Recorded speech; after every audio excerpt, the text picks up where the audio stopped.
32வது சங்கீதம் ரொம்ப முக்கியமான சங்கீதம்.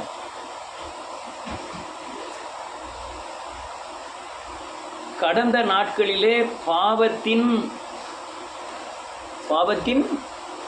தோஷமா இல்லையா? வெள்ளிக்கிழமை சாபம் தீட்டான சொல்லு, பாவத்தின் தீட்டு. இப்போ தீட்டுனாலே அது நம்மை தொடரக்கூடியது. அடுத்த சாபம் வருவதுக்கு முந்தி நான் தொடர்கிற ஒரு அல்லலியா பாவத்தின் சக்திக்கு பேர் தீட்டு. சிலரை சில காரியம் சுபாவத்தின்படியே அவனை ஆண்டு கொள்ளும்.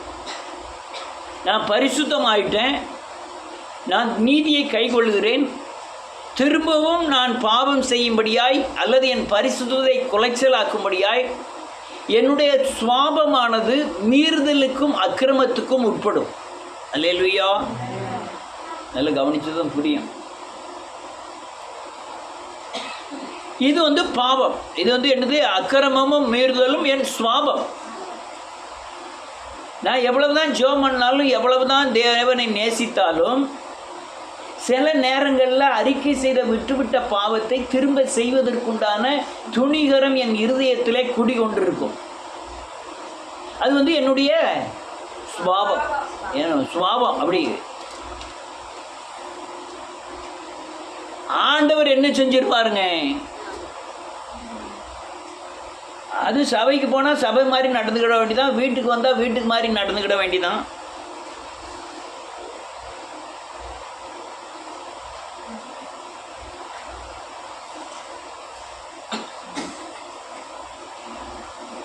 வீட்டுக்கு போனால் வீட்டை மாதிரி நடந்துக்கிட வேண்டியதான், சபைக்கு போனால் சபை மாதிரி நடந்துக்கிட வேண்டியதான்.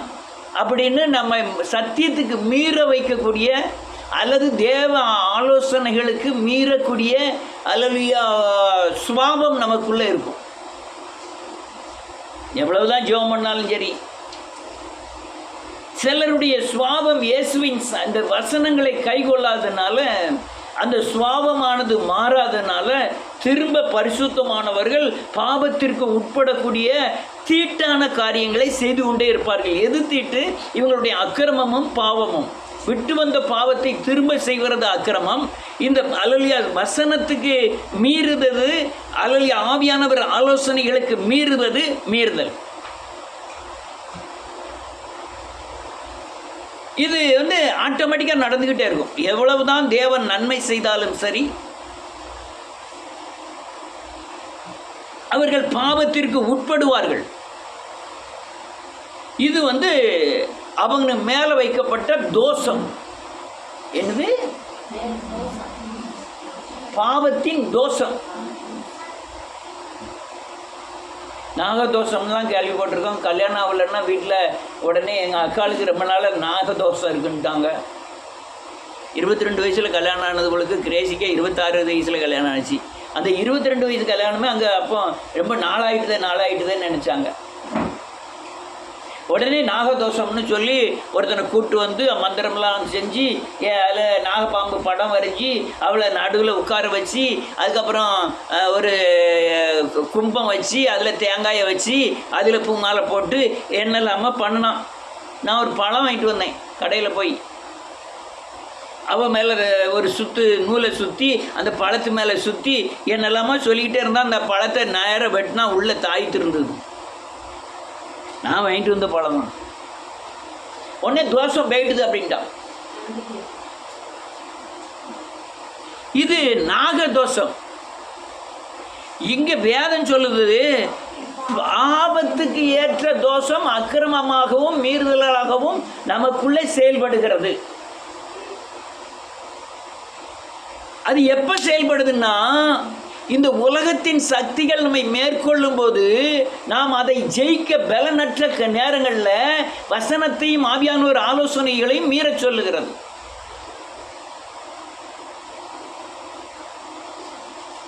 மீற சொல்றதுக்கு நமக்குள்ள ஏவுற அந்த சக்திக்கு பேர் தான் தோஷம். இந்த தோஷம் யாருக்குள்ளெல்லாம் இருக்கு? தோஷத்தை பூரா நீக்கிடுவோம். அல்லேலூயா. இது பயங்கரமான தோஷம். வேதம் சொல்லு, என் இருதயத்தில், சதையான இருதயத்தில் அவர் அல்லேலூயா வேத வசனங்களை எழுதுகிறார். கல்லான இருதயத்தில் அல்லேலூயா எடுத்து அவர் சதையான இருதயத்தை பொருத்துகிறார். இங்கே இருதயத்துக்கு காரியங்களை என்ன சொல்கிறார்? கடினமான காரியங்களை யோசனை பண்ணுகிறது கல்லான இருதயம். தாழ்மை, மனத்தாழ்மை, சாந்தம், அல்லேலூயா அன்பு, ஆவியின் கனி நிறைந்தது அல்லேலூயா அல்லேலூயா தேவனுடைய இருதயம். அது சதையான இருதயம். கற்பலகையில் அல்ல, இருதயத்தில் எழுதுகிறார் அப்படின்னு வேதம் சொல்லுது. உங்க இருதயத்தில் வேத வசனத்தை குவிச்சு வைக்கிறது இல்லை. அநேகர் மனப்பாடம் பண்ணி பண்ணி அல்லேலூயா வாயில் வேத வசனம் இருக்கும், கண்ணில் பாவம் இருக்கும். வாயில் வேத வசனம் இருக்கும், இருதயத்தில் பாவம் இருக்கும். இது எல்லாமே தோஷத்தின் அடிப்படையில் உள்ளது. அல்லேலூயா.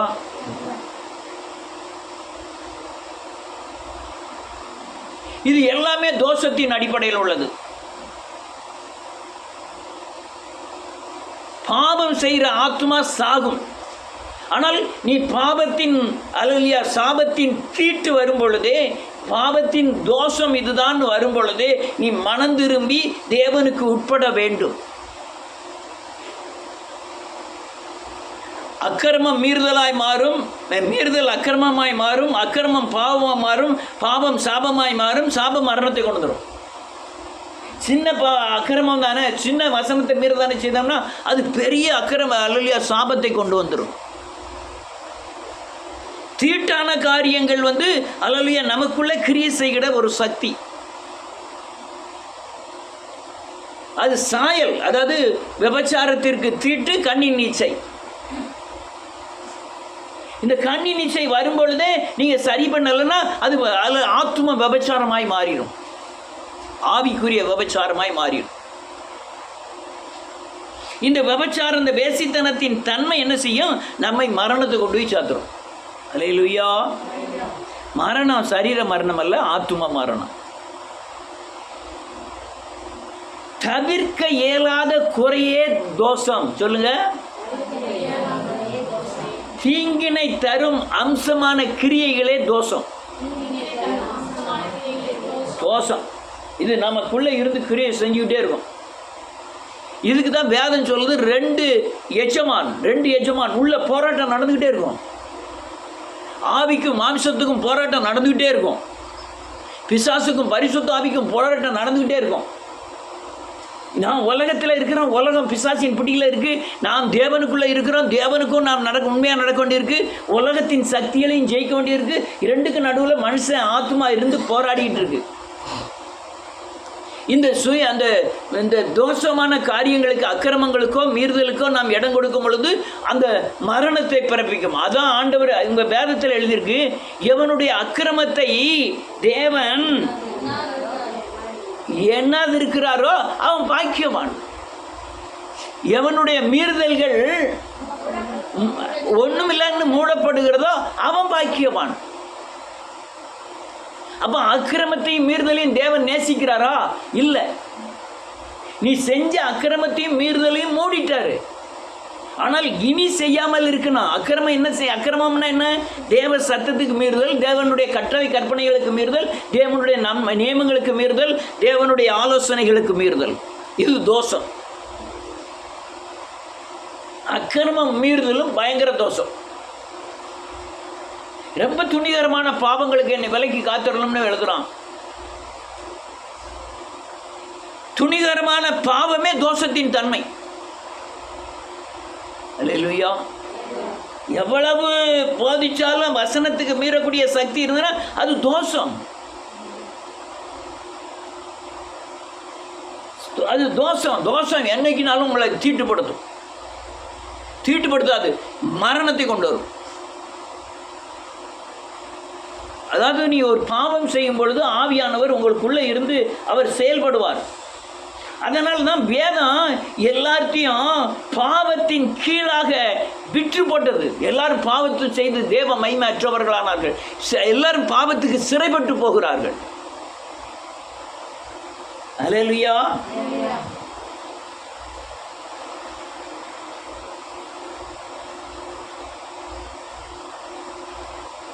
யோபுல எழுதுறாரு. யோபு இப்போ எடுக்க வேண்டாம், அங்கேயும் எடுக்கக்கூடாது, இல்லை எடுத்து வாசிடுமே ஒரு வசனத்தை. யோபுவின் புஸ்தகம் 31வது அதிகாரம் 9, 10, 11, 12.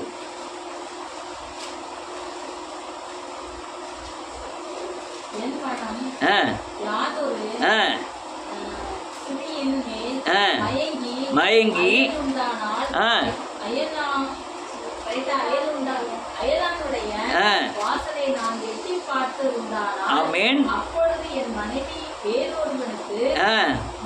மாவரைப்பாளாக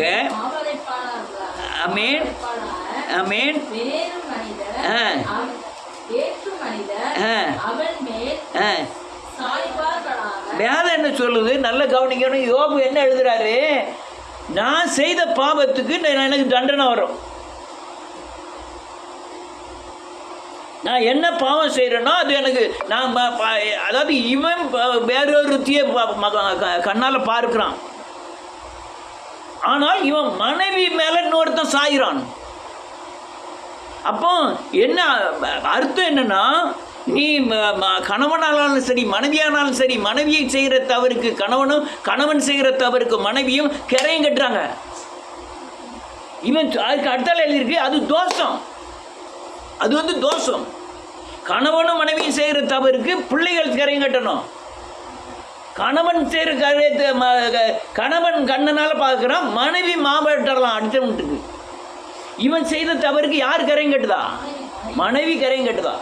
இது வேதம் சொல்லுது, இவன் செய்தது தோஷம். தோஷனால தான் மனைவி பாதிக்கப்படுறான்னு சொல்கிறான். அதில் அடுத்தால என்ன எழுதிருக்கு? அது தோஷம். ஆமென். விசாரிக்கப்படும் அக்கிரமம். அது நியாயாதிபதிகளால் விசாரிக்கக்கூடிய பயங்கரமான அக்கிரமம். அல்லேலூயா. இப்போ விசாரணை யாரை செய்யணும்? கணவரை செய்யணும். இப்போ விசாரணை யாரை செய்கிறாங்க? மனைவியை செய்கிறாங்க. மனைவி வந்து அவளுக்குள்ளான பூரங்க கரையும் கட்டுதான். அல்லேலூயா. இது வேதம் சொல்லுது, அது கரையும் கட்டுறது நீ செய்த தவறுனால உண்டான தோஷம். இதுவும் நியாயாதிபதிகளால் விசாரிக்கக்கூடிய அக்கிரமமாமே. இதெல்லாம் பயங்கர அக்கிரமம். யாவர் அக்கிரமம்? நியாயாதிபதிகளால் விசாரிக்கக்கூடிய அக்கிரமம். நீ செய்த தவறுக்கு நீ தான் ஏன் கரையும் கட்டணும்? மனைவியான் கரையும் கட்டணும். அல்லேலூயா. நீ செய்த தவறுக்கு நீங்க தானே கரையும் கட்டணும். பிள்ளையான் கரையும் கட்டணும். இது நியாயாதிபதியாக கிறிஸ்துவினால விசாரிக்கப்படக்கூடிய காரியங்கள். அல்லேலூயா. தோஷம். இன்னைக்கு பாவத்தின் தோஷம். நல்ல மனுஷனா இருப்பான், நல்ல பக்திமானா இருப்பான், தேவனை வைராக்கியமாக சேவிக்கிறவனா இருப்பான். ஆனால் மனைவியை தவறு பண்ணிக்கிட்டு இருப்பா. பிள்ளைகள் எங்கேயோ பாதிக்கப்படும். அங்கே பார்த்தா பிள்ளைகள் எங்கேயோ பாதிக்கப்படும், அல்லது அந்த மனைவியே பாதிக்கப்படுவா. ஏன் கணவன் செய்த காரியத்துக்கு மனைவி பாதிக்கப்படுதா, மனைவி செய்த காரியத்துக்கு கணவன் பாதிக்கப்படுதான்? ரெண்டு பேரும் ஓர் உடல். அவன் விழாவிலே ஒரு எலும்பை எடுத்து தான் மனுஷியை உண்டாக்கி அவளுக்கு ஏவாள் என்று பெயரிட்டான். அல்லேலூயா. ஆதாமுடைய விழாலும் அப்போ ஒரே சரீரம், ஒரே மாமிசம், ஒரே ரத்தம். எலும்பு, எலும்புல தான் ரத்தம் உண்டாக்குறது. அல்லேலூயா. அதனால தான் இவன் கணவன் செய்கிற தவறுக்கு மனைவி கரையும் கட்ட வேண்டியதாக இருக்கு. இது தோஷம். இதை விசாரிக்கணும். நியாயாதிபதியாக கிறிஸ்து விசாரிக்கணும். விசாரித்து இது பயங்கரமான அக்கிரமம். இந்த காரியமே பயங்கர அக்கிரமம். உலகத்தில் நடக்கிற காரியத்தை எழுதுறார். நல்ல பிள்ளைகளாக இருக்கும், கட்டி கொடுத்துருக்கோம். ஆனால் கணவனை நல்ல பார்வைக்கு நல்லவனாக தான் இருப்பான். அந்தரங்கத்தில் செய்கிற பாவத்துக்கு இவன் மனைவி பகிரங்கமாக கரையும் கட்டிக்கிட்டே இருக்கணும். ரெண்டு பேரும் எப்படி இருக்காங்க? ஒரே மாமிசமா இருக்கிறார்கள். மாமிசம்னா இந்த மாமிசத்தை நினைக்கிறாங்க. ஒரே ஒரு உடல். நம்ம அநே நினைக்கிறோம், நம்ம தானே பொண்ணை பார்த்தோம், நம்ம தானே மாப்பிள்ளை பார்த்து கேட்டோம். இல்லை, நீங்கள் மாப்பிள்ளையை பார்க்க முந்தைய, நீ பொண்ணை பார்க்க முந்தைய தேவன் எல்லாவற்றையும் நியமித்திருக்கிறார். எல்லாருக்கும் இன்னார் இன்னாருன்னு நியமித்திருக்கிறார். தாயில கரு உருவாவதற்கு முன்னே அந்த கருவை பற்றி அறிந்திருக்கார். ஏன் கல்யாணம் முடிக்கிறதுக்கு முன்னியே ஜோசுவா வந்து பிறப்பாம்னு தேவன் ஏற்கனவே நிர்ணயித்து இருக்கிறார். பிறக்க விடாமலாம் பண்ணியிருப்பாங்க அதுக்குள்ள.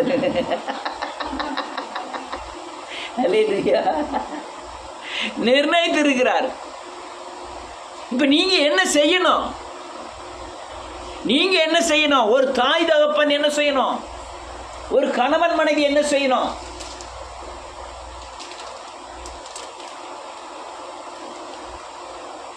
ஒரு கணவன் மனைவி என்ன செய்யணும்?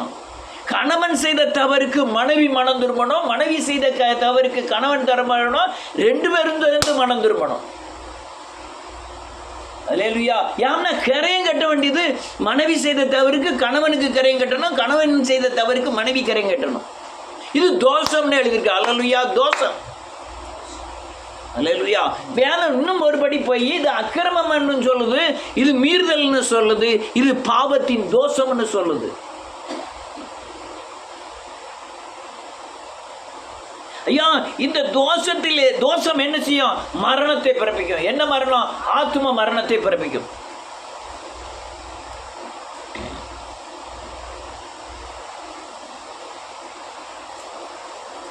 இந்த தோஷத்திலிருந்து தப்பிக்கணும்னா என்ன செய்யணும்னா, நம்ம இயேசுவை பற்றி புத்தி சொல்லணும். அநேகருக்கு புத்தி சொல்லணும்.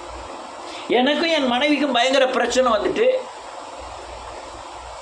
நான் என்ன செய்யணும்? மனம் திரும்பி இயேசுவை பற்றி இன்னொரு ஆளுக்கு சொல்லணும்.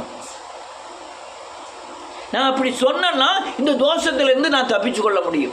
இயேசுவை பற்றி சொல்லும்போது நீ சாபம் நீங்கணும்னா இயேசுவை சொல்லி, பாவம் நீங்கணும்னா இயேசுவை பற்றி சொல்லி, தரித்திரம் நீங்கணும்னா இயேசுவை பற்றி சொல்லு. அல்லேலூயா. பலவீனம் நீங்கணுமா இயேசுவை பற்றி சொல்லு. நோய் நீங்கணுமா இயேசுவை பற்றி சொல்லு. அல்லேலூயா. பிசாசு கொண்டு வர்ற எந்த தந்திரத்திலையும் நீங்க விழாம இருக்கணுமா இயேசுவை பற்றி சொல்லணும்.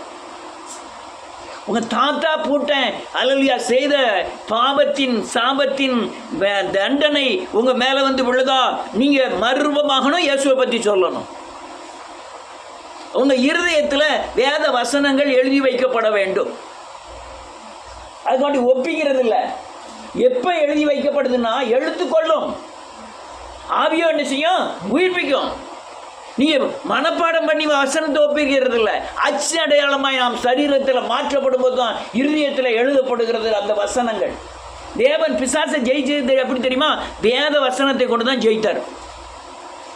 அல்லேலூயா. இந்த வேத வசனத்தை கொண்டு தான் பிசாசை ஜெயித்தார். அப்ப எந்த வேத வசனத்தை? அச்சு அடையாளமாய் மாறின வேத வசனத்தை. நீ வேதவசனத்தின்படி நடந்து அது உன் சாயலுக்கு ஒப்பாய் மாறும்போது அந்த பகுதி இயேசுவின் சரீரத்துக்கு ஒப்பாய் மாறுகிறது. அல்லேலூயா. அந்த வசனத்தை நீ பிரயோகம் பண்ணாதான் பிசாசை ஜெயிக்க முடியுமே தவிர மனப்பாடம் பண்ணி ஒப்பிக்கிற வேத வசனத்தை வைத்து இங்க பிசாசை ஜெயிக்க முடியாது. எபேசியர் 6:17 எழுதியிருக்கு, ஆவியனும் பட்டயத்தை எடுத்தவர்களாய் நில்லுங்கள். என்ன பட்டயம்? ஆவி. என்ன பட்டயம்? என்ன? ஆவியினாலே வேதவசனத்தில் நடந்து உனக்கு அச்சடையாளமாய் மாறி அந்த வசனத்தை பிடித்து நில்லுங்கள். அல்லேலூயா. மனம் திரும்பணும். கணவனும் மனைவியும் மனம் திரும்பணும். நான் பயங்கரமான தவறு பண்ணிடுவேன், ஆனால் என் மனைவி தப்பிச்சிடணும்னா முடியாத காரியம். ஒருவேளை நான் தவறு பண்ணவன் நான் தண்டிக்கப்படாமல் இருக்கலாம், அவ தண்டிக்கப்படுவா.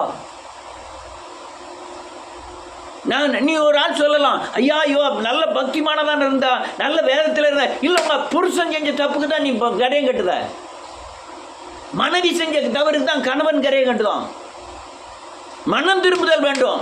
அதுவும் 2 பேரும் சேர்ந்து மனம் திரும்பினா, ஒரே மனம் வந்ததுன்னா ரொம்ப நல்லது. அது பெரிய பாக்கியம். அல்லேலூயா. இது பயங்கரமான மரணத்தின் சாபத்தின் தோஷம். இது பாவம் சாபத்தை கொண்டு வரும், சாபம் மரணத்தை கொண்டு வரும். ஆத்தும மரணம் ஏற்பட்டு இயேசு கிறிஸ்துவை விட்டு பிரிஞ்சிருவோம். அல்லேலூயா. பிசாசு எவ்வளவுதான் கொக்கரிக்கட்டும் ஒண்ணுமே செய்ய முடியாது. என்ன செய்ய முடியாதுன்னா இயேசுவின் ரத்தம் உங்க மேல தெளிக்கப்பட்டா பிசாசினால் ஒன்றும் செய்ய முடியாது. ஆமென். அடே நீங்க பயங்கர கொலகாரரா இருப்பீங்க, உங்க பிள்ளைகள் நல்லபடி வாழ்ந்துடணும், முடியுமா? அதுக்கு கரையம் கட்ட வேண்டாமா? அது தேவ சமூகத்தில் போய் நியாயம் விசாரிக்கப்பட வேண்டும்னு வேதம் சொல்லுது. அது நியாயம் விசாரிக்கப்பட வேண்டாமா? அதை நீதிக்கு உட்படுத்த வேண்டாமா? நான் செய்த தவறுக்கு அல்லையா பரிகாரியான கர்த்தர் அல்லையா கர்த்தர்கிட்ட போய் நான் மன்னிப்பு கேட்டு பலப்பட வேண்டாமா? நல்ல கழுக ஆவியானவர் உணர்த்தும் போது, நீங்க மனம் திரும்பும் போது கிருபாகர பலி ஆகிய தேவன் தரிசனமாவார். கிருபாகர பலின்னா சிலுவை பலி. அது உனக்கு மன்னிப்பை கொடுத்துரும். நான் மாட்டோம்னு சொன்னா நியாய தீர்ப்பு கொடுக்கிற அல்லையா கிருபாசனத்தின் முன்பாக நிற்க வேண்டியது இருக்கும். பலிக்கு முன்னால நிற்க போறோமா, ஆசனத்திற்கு முன்னால நிற்க போறோமா? அங்கேயும் நியாயாசனமும் கிருபாசனம் தான். யாருக்கு கிருபாசனம்? பாவம் செய்தவருக்கு அது கிருபாசனம் இல்லை, அது நியாய தீர்ப்பின் ஆசனம். அல்லேலூயா. ஆனால் பாவம் மன்னிப்பை பெற்றவனுக்கு அது கிருபாசனம். அல்லேலூயா. அதுக்கு முந்தைய நீங்க கிருபாதர பலி முன்னால போறது ரொம்ப நல்லது. அல்லேலூயா. இந்த கனமான ஊழியத்தை இவ்வளவு தூரம் நான் செய்ய காரணம், 5 பேர் 10 பேர் தான் பார்க்குங்க யூடியூப்பை. ஒரு நாள் நான் கவனப்பட்டதில்லை, அது அப்படிதான் இருக்கும்னு தெரியும். அல்லேலூயா. பல நேரங்களில் அநேக அற்புத அடையாளங்களை கர்த்தர் செய்கிறார். எத்தனையோ வனாந்தர பாதைகள், எத்தனையோ வியாதிகள், எத்தனையோ நெருக்கங்கள், ஒன்றுமே செய்யல, ஒன்றுமே செய்ய முடியல. காரணம், நான் அடிக்கடி கிருபாதர பலி முன்னால் நிற்பேன். அல்லேலூயா. நன்றியோடு கூட துதிக்கிறேன். இயேசு கிறிஸ்து பலியான கிருபை பெறக்கூடிய சிலுவையின் முன்பாக நின்று இருக்கிறேன். மெய் மனசாவப்பட்டிருக்கிறேன். என் நினைவுக்கு கூட, என்னுடைய யோசனைகளுக்கு கூட மனம் திரும்பி இருக்கிறேன். அல்லேலூயா. மனம் திரும்பினதுனால இவ்வளவு சத்தியங்கள், ஏகப்பட்ட சத்தியங்கள் அடிச்சு கொடுத்தேன். அல்லேலூயா. நீங்க உங்களுக்குள்ள அலசி ஆராய்ஞ்சுக்கிடுங்க. நீங்க செய்கிற தவறுக்கு கணவன் கரையம் கட்டுறதோ, கணவன் செய்கிற தவறுக்கு மனைவி கரையம் கட்டுறதோ, கணவனும் மனைவியும் செய்கிற தவறுக்கு பிள்ளைகள் கரையம் கட்டுவதோ, முற்பிதாக்கள்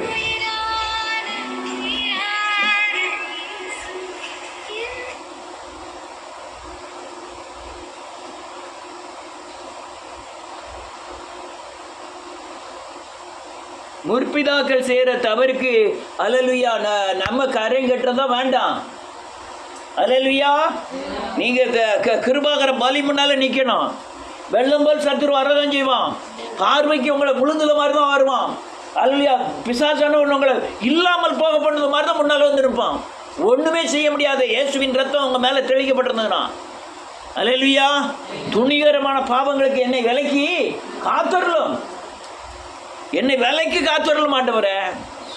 சாபத்தின் தோஷம் பயங்கர மோசமானது. பக்தியின் வேஷத்தை விட சாபத்தின் தோஷம் பயங்கர மோசமானது. கொஞ்ச நாள் 10 நிமிஷம் ஜெபம் பண்ணாலும் உண்மையாக ஜெபம் பண்ணணும். அல்லேலூயா. அதான் என்னுடைய நான் செய்த கடந்து வந்த பாதையை அநேகர் கடந்து வருவது ரொம்ப சங்கடம். சவால் விட்டு சொன்னேன், நான் என் வாழ்க்கையில் கடந்து வந்த அநேக பாதைகளை அநேகர் கடந்து வர முடியாது. இன்னைக்கு வரையும் 4 வருஷம் 5 வருஷமா காலேஜ் ஜெபத்தையும் நைட் ஜெபத்தையும் நடத்திட்டு வரேன். ஒருத்தராலே முடியாது.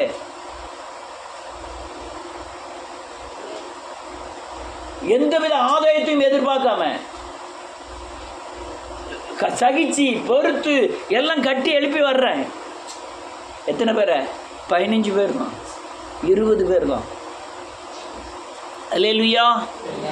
நான் பல காரியங்களை சொல்லலாம். இது எல்லாமே சாபத்தின் தோஷத்திலிருந்து விடுதலையான காரியங்கள்.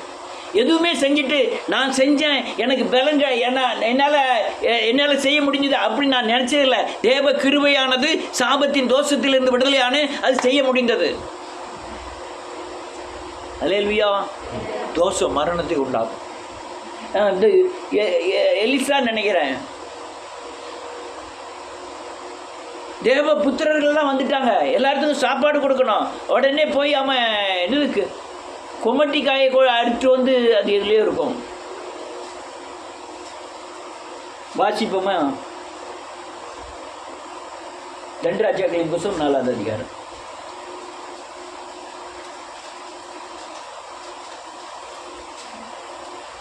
38வது வசனம்.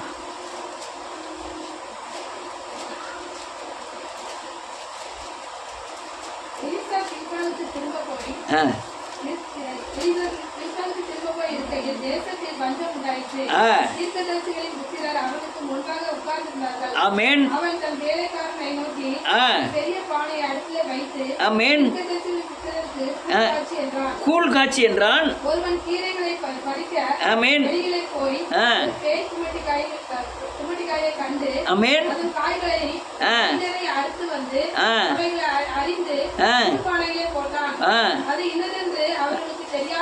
தெரியாது இருந்தது. வார்த்தார்கள்.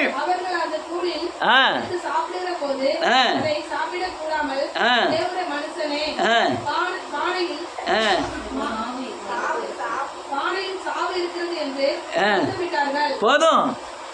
இவன் எல்லாத்துக்கும் வயிறு பசி ஆயிட்டு கீரையை கொண்டு வந்து சாப்பிட சொன்னா குமட்டிக்காயும் அறுத்து கூழோட போட்டான். அந்த சாப்பிட்டா ஆள் செத்து போவாங்க. குடிக்கும் போதே கண்டுபிடிச்சிட்டான் வாசனையில் இது குமட்டிக்காய் கலந்துருக்கு, ஆள் செத்துருவாங்க அப்படிங்க. இந்த காரியம் தான் இந்த தோஷங்கள் எங்கும் நிறைந்திருக்க காரியங்கள். எங்கே பார்த்தாலும் கூழ் சாப்பாடு தான், ஆனால் அதில் பேய் குமட்டிக்காய் கலந்துருக்கு. கலந்துருந்தனால சாவு நிச்சயம். இல்லையா? சாவு நிச்சயம். அடுத்தால என்ன எழுதிருக்கு?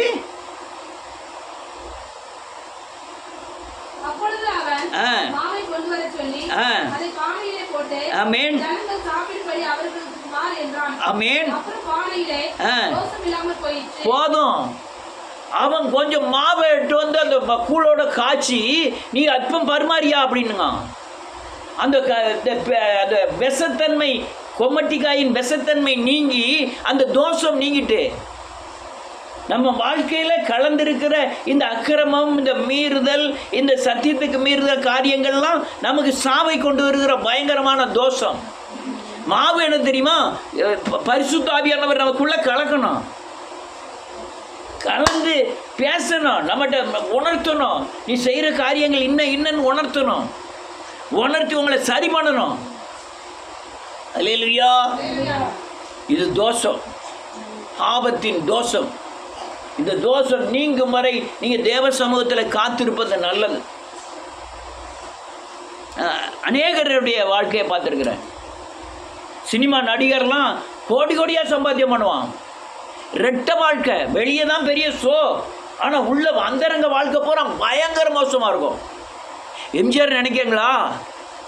அவங்க ஒரு முகம் தான் மக்களுக்கு தெரியும், இன்னொரு முகம் எம்ஜிஆர் முகம் தெரியாது. யாரையும் எதிர்த்து வந்ததோட விட்டதில்லை. எம்ஜிஆர் இருக்குந்தனையும் சிவாஜியை தவிர யாரையும் நடிப்பில் மேலே வர விட்டதே கிடையாது. பெரிய தான தர்மம் பண்ண வேண்டாம், ஆனால் எத்தனையோ கொலைகள், யாரையும் தப்ப விடுறதில்லை. அவனுடைய முடிவு என்ன தெரியுமா? ஒவ்வொருத்தரோட முடிவு என்ன தெரியுமா? இந்திரா காந்தியோட முடிவு தெரியுமா? ராஜீவ்காந்தியோட முடிவு தெரியுமா? பெரிய பெரிய பெரிய ஆட்கள். மோடி, பிரதமர் மோடி போகிற காரை நீங்கள் குண்டு வச்சு தகர்த்தாலும் அவருக்கு உள்ளே இருக்கிற அவருக்கு பாதிப்பே இருக்காது. ஒருத்தன் பக்கத்தில் கருப்பு சூட்கேஸ் வச்சுட்டு போவான். எப்போ பாருங்கள், அந்த கருப்பு பூனை 10 பேர் போய்கிட்டு இருப்பாங்க, அதில் ஒருத்தன் முன்னே ஒரு சூட்கேஸ் வச்சுக்கிட்டு போயிட்டு இருப்பான். சூட்கேஸில் தான் அவர் உயிரே பாதுகாப்பு இருக்குது. அதில் ஒரு ஹெலிகாப்டர் மோதி கீழே வந்துட்டுனா கருப்பு பட்டியை தேடுவாங்க.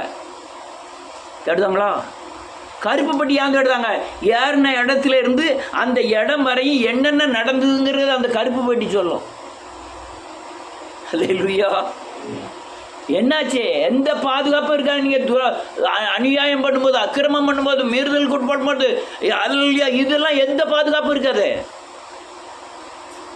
அல்லேலூயா. அமெரிக்க ஜனாதிபதிகள் ரொம்ப பேர் சுட்டுக் கொல்லப்பட்டார்கள். ஆனால் பாதுகாப்பு எப்படி தெரியுமா? அது ஜான் கென்னடி 42வது மாடியிலேருந்து கரெக்டாக சுட்டுட்டாங்க. கீழே காரில் இருக்கவனே, காரில் இருக்கவனா 42வது மாடியிலேருந்து கரெக்டாக அடிச்சான் ஒரே அற. ரொம்ப பேர் அங்கே ஷூட் பண்ணி தான் செத்தாங்க அமெரிக்க ஜனாதிபதிகள். ஆனால் பேர் அமெரிக்கா உலகம் பூரா பேர். பாதுகாப்பு கிட்ட ஒரு கொசு கூட நடமாட முடியாது. அல்லேலூயா. ஒபாமா வந்துட்டான் அந்த இந்தியாவுக்கு. அவனுக்கு பாதுகாப்பு 1000 பேர். இங்கே காரில் போகிறான்னா அந்த பில்டிங்கில் ஒருத்தன் அங்கே மேலேருந்து அவ்வளோத்தையும் செக் பண்ணிகிட்டு இருப்பான். அந்த கடையில் என்னச்சு தான் கடைக்குள்ளே டீ குடிக்கிறவன் என்ன டீ குடிக்கும் எல்லாம் அங்கேருந்து பார்த்துக்கிட்டே இருப்போம். இப்போ ரோட்டில் போகும்போதெல்லாம் எங்கெல்லாம் போதோ அங்கே ஆட்கள் பூரா என்ன செஞ்சுட்டு இருக்காங்கிறத மேலேருந்து பார்த்துக்கிட்டு இருப்போம். 1000 பேரும் பெரிய பெரிய மாடிகளில் ஓரத்தில் இருந்து அவ்வளவும் கம்ப்யூட்டர் வச்சு கவனிச்சுக்கிட்டே இருப்பான் என்னென்ன நடக்குங்கிறத. அல்லேலூயா. பாவத்தின் தோஷத்தில் உள்ளவங்க யாருமே தப்பிச்சதில்லை. பெரிய ராஜாக்களும் தப்பிச்சதில்லை, பெரிய பெரிய அதிகாரிகளும் தப்பிச்சதில்லை, பணபலம் உள்ளவர்களும் தப்பிச்சதில்லை. ஆனால் அக்கிரமத்துக்கு நீங்கள் தப்பி அந்த தோஷம் நீங்கணும். உங்களுக்குள்ள அக்கிரமமே இருக்கக்கூடாது. அல்லேலூயா. அக்கிரமம் எதுக்கும் பயப்பட வேண்டாம். எப்போ வழியில் பயம் இல்லாமல் இருக்கணும்னா மடியில் என்ன இருக்கக்கூடாது, தானாக இருக்கக்கூடாது. நான் அக்கிரமம் மீறுதல் எதுக்கும் இல்லாமல் இருந்தேன்னா எதுக்கும் பயப்பட வேண்டாம். எல்லாவற்றையும் இங்கே தேவருடைய சமூகத்தில் என்ன செய்யப்படும், பார்த்து கொள்ளப்படும். திருடங்கிற பேரை மாற்றதுக்கு தான் ராத்திரி முழுக்க இருந்து போராடுதான் யாரு, யாக்கோபு. பேரு திருடன். அந்த பேர் வேண்டாம் நல்லவன்னு அந்த பேரை மாற்றதுக்காக வேண்டி ராத்திரி முழுக்கும் கடந்து போராடுதான். அதாவது இப்படி சொல்லணும், அக்கிரமம் நீங்கி சுத்திகரிப்பதற்காக அங்கே என்ன செய்கிறான், போராடுகிறான். அல்லேலூயா. அதனால் வாழ்க்கையில் அக்கிரமங்கள் பாவங்கள் இருந்ததுன்னா மரணத்தை பிறப்பிக்கும். அது தோஷம்.